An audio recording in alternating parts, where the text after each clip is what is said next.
Tanang pusong gilusad ang usa ka skills training program alang sa mga benepisyaryo sa Davao City Special Needs Intervention Center for Children nga gitambungan sa garusan ka mga ginikanan. Gipahigayon ang mga aktibidad sa Davao Center for Special Needs and Intervention Center tumong sa programa ang paghahatag og bagong kahibalo sa mga ginikanan.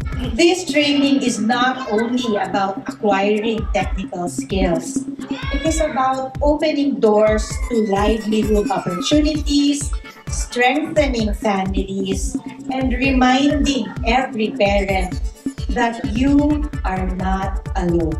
Pinaagi sa Technical Education and Skills Development Authority Contest the 11 ang mga partisipante. Gipailawom sa practical nga skills sa ilmina sa technician training ug bread and pastry production. Sulod sa usa ka semana, nakakatuon ang mga ginikanan sa mga bagong kahibalo ug practical nga pamaagi nga mamahimong gamiton sa pag-employ o pagtukod og gamay nga negosyo. Dako jud siya ang tabang kay bisan sa balay need na dili na mi magkinahanglan og about sa extension, wire extension is naman apil naman na siya sa mo ang take na siguro food puhon, at least man lang makabalo na sad mi dili na mi mag-charge para lang makapahimo po may extension wire.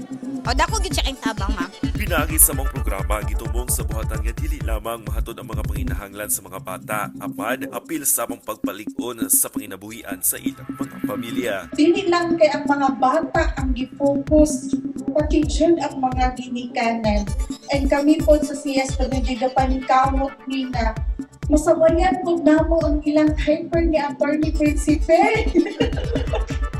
Okay, kana ba, daghan kay silang mga idea, daghan kay silang mga gusto. Gipasalig sa niini nga magpadayon ang ilang paghatag og mga oportunidad sa mga pamilya sa mga bata, pinaagi sa mga training program nga makatabang sa ilang mga panginahanglan. Para sa Manila Davao, ako si Simon Abarsolo.